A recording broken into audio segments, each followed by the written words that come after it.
Okay, in this video, I'm going to give you some ideas, some guidance, some help for setting up a sand table. I used one recently in a video here on a Z-shaped ambush to explain how the operation went in during the operations order. Sand tables greatly assist with people's understanding of how things are supposed to happen, where it's supposed to happen.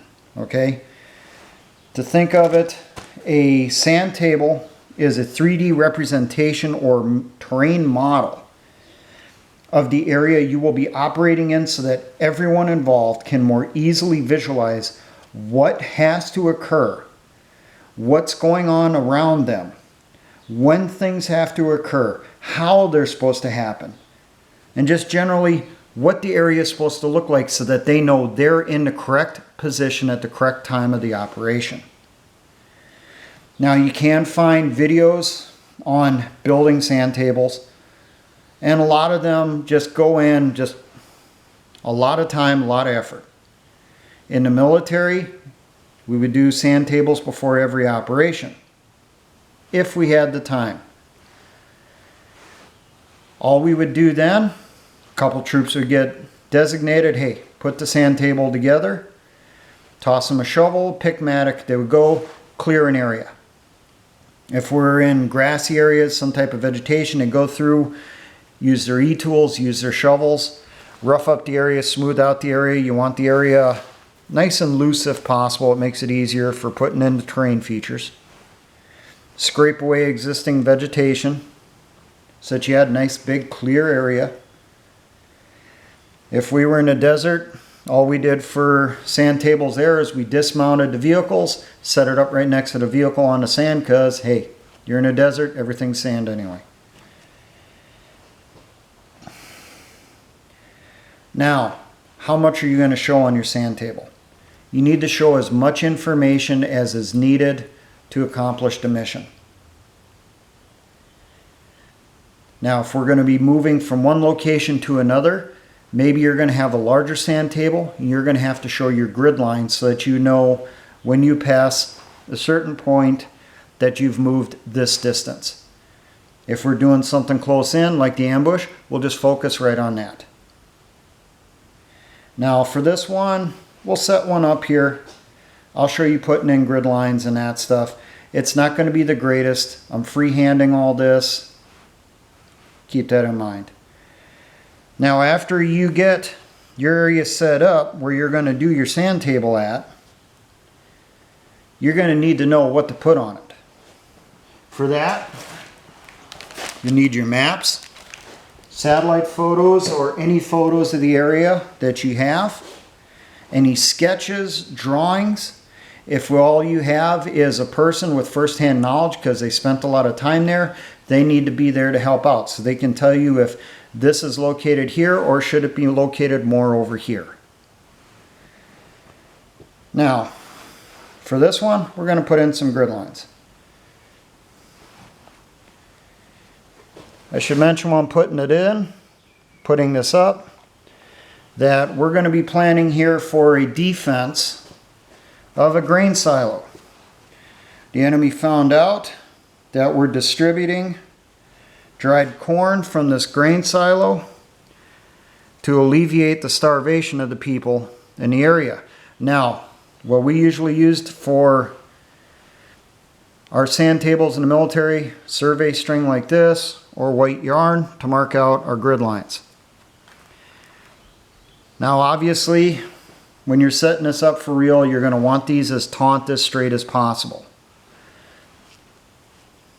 My sand table here, it's nothing special for those of you that are wondering. It's just a field table with a tarp over it. Some sticks around the edge to contain my material, my media that I'm going to use for adjusting my terrain in. We got our grid lines set up. Well, we need to mark those grid lines so we know what they are as we're putting in the terrain features.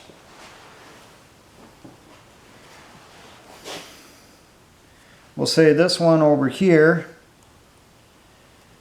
is 2.9 Our north-south here is 0-1. And to assist people, we'll also mark out where north is. Now we're going to go through, we got the grid lines down, we need to put in the key terrain features.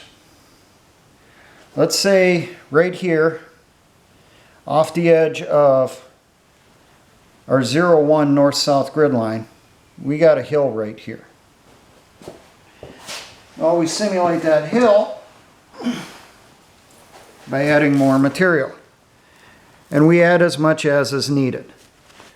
You know, is this going to be a small hill? Is it part of a ridge line? What is it? We adjust to get the terrain as best as possible. Let's say it's kind of kidney shaped.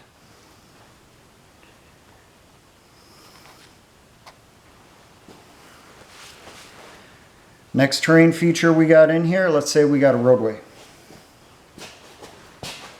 As you've seen in a Z-shaped ambush, you use sticks.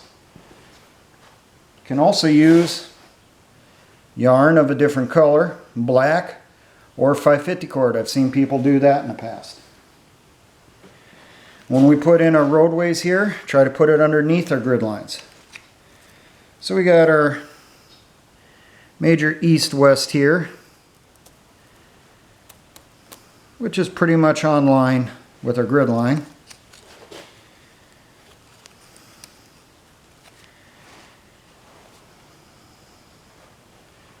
Roadway comes in.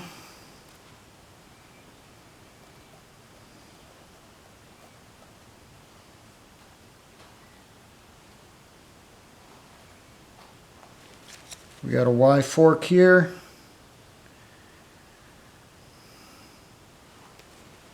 We also got a secondary road.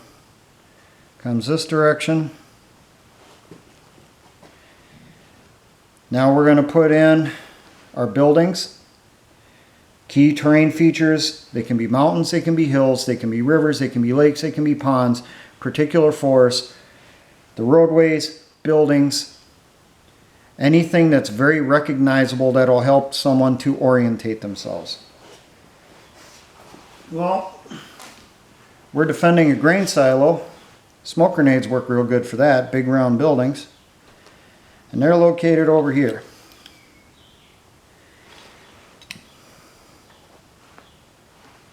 Right off of this secondary road to the north of our highway here. As part of this, we got the buildings for grain silo here right next to the road. We also got a farm right off over here near this intersection. We got our main features in. Now we're going to fill in secondary need to know information or good to know. We're going to need to know, is there any trees, vegetation, and that stuff. Well, as you've seen in the video, bits from evergreens. Pull apart the bits off the branches here. Work really good. Let's say our hill over here is vegetated. We got trees on the hill.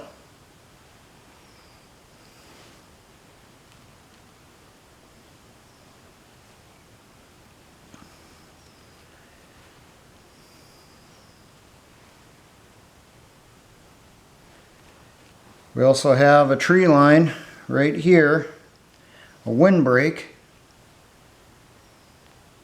not far from the highway.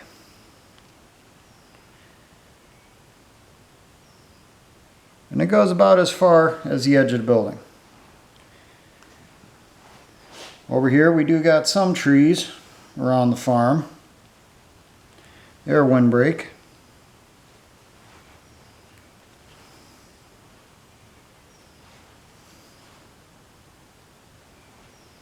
We got other trees over here.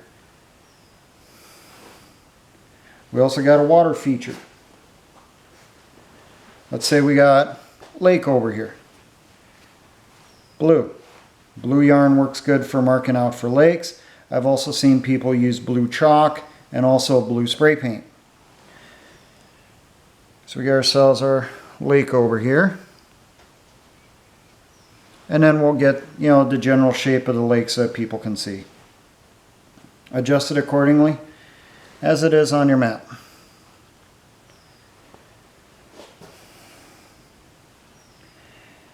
Now, after that, we go through and we do our little fill-in areas.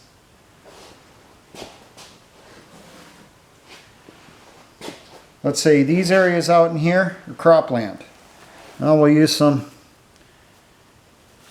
dried grass. Crops over here. It goes around the back side. We also get crops over here.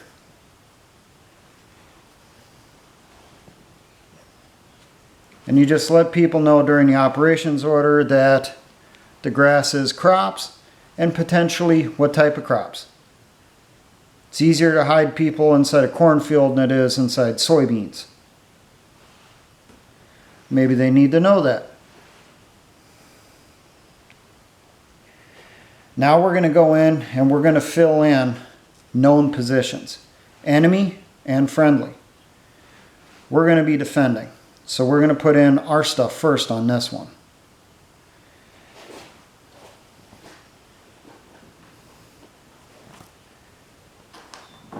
Well, what are we going to put where? It's going to be based off what the enemy is going to be attacking, what we know of their operations. We're going to locate some people anti-tank weapons up on top and some longer range weapons. We're going to put in defensive position on top of this hill. The anti-tank weapons also. We're also going to put in ambush inside the tree line here.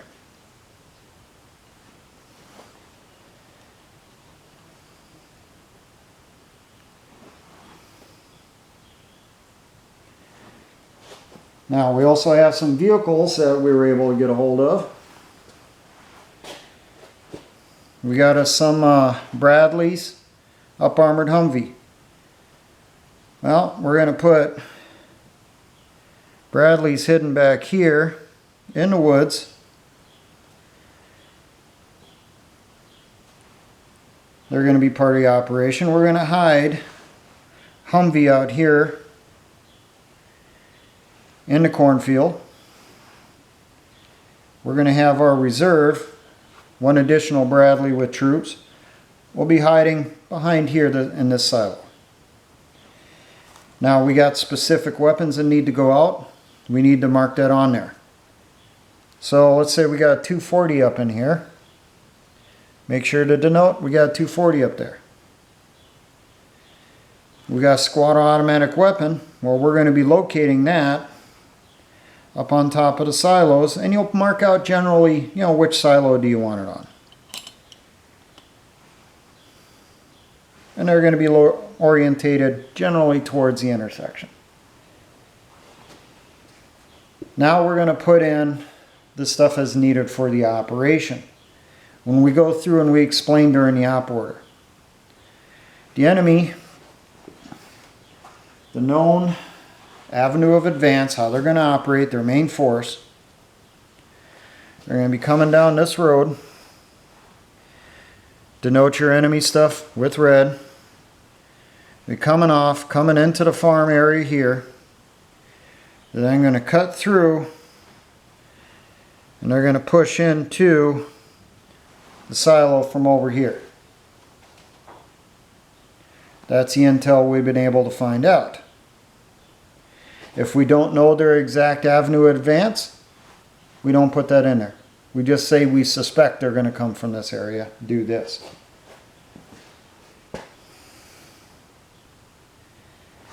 Now, maybe we're going to put in some other markers here to help us out. Let's say this grid line here, or this road, we're going to give that a phase line name. We're going to call that phase line panties. And the objective that we're trying to defend here is objective clam.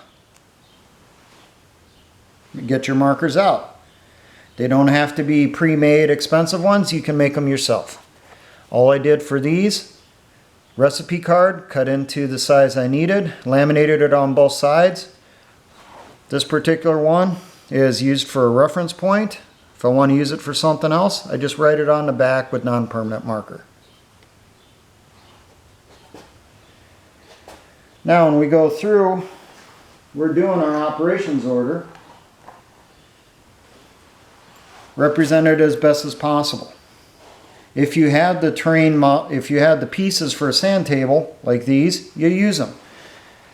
More than most of the time I was in, all we would use rocks, piece of brass, sometimes, if we were lucky, the really cheap toy soldiers from the store. Well, we know our enemy's going to be coming down this road here to come into this highway.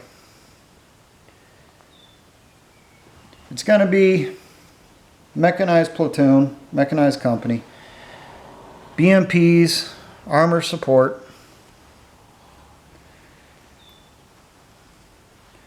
And then when we would go through our operations order, we would move the pieces as needed. We suspect, or we know, the enemy is going to get to this intersection. Some of them are going to, half of them are going to move this direction, especially their armor, because they're going to attempt to put in support by fire positions here on this road. So we move our armor, infantry fighting vehicle over here during the operations order. We do our little split off. We'll come down this direction and we explain it. Coming in, they're going to deploy from here. Infantry fighting vehicles coming in. We anticipate they're going to dismount. Or we know they're going to dismount. We know that of the troops that are going to be here, some of them are going to be sent up to secure the hill. We will engage them as they assault up the hill. Maybe some will engage, dismount to come in from this direction. We need to make sure that our positions are put in correctly or anticipate. We know some are going to dismount, come around a tree line, assault towards the building, or assault through the tree line to clear it. So they're going to be coming through, assaulting this direction.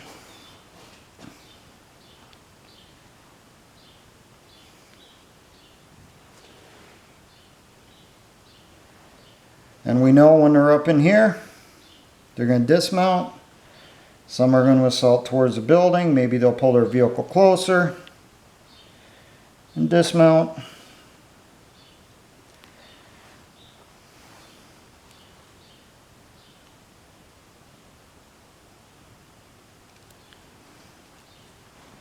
And now my models don't want to stay together here.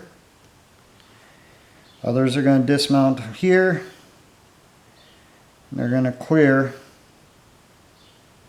front and back of the silos. Well, we have troops hidden behind. They'll take care of them here. The Humvee will either move forward or fire from their position, take care of suppressing fire also. We have the troops up here, take care of that. These troops up here will take care of this. We got armor on the roadway here. Our Bradleys will come out on the road, side the road, sweep in front of them. We have our reserve force here as needed. If we need them to come forward, they'll get signaled. Position themselves here, take care of stuff here. Then if needed, move up the road, assist that way. Move the pieces as needed on your sand table when you're given the operations order. Go in sequence. This happens first, then this, then this, then this.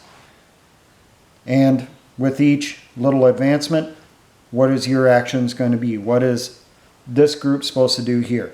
This group here, this group here, this over here, reserve over here. It's pretty straightforward. But obviously, the main focus of this one was setting up the model, and I just showed you, how you use it in the operations order also. Why you want to put in the information. For all we know, one of our little courses of action we come up with, well, maybe they're going to leave some infantry back here. Well, we got to figure out how to counter that, warn these guys down here, well, they can do it. That type of thing. And then move your pieces accordingly on your sand table. Fairly simple to do. Use what you have available to you. You can spend some money for stuff. You can make your own out of what's available. Use what's available in the area when you're doing it. And like I said, you can use even just rocks to represent individual troops, entire units. Up to you what you have. Now for all my engineer brothers in the Patriot and Militia movements, always remember, essayons.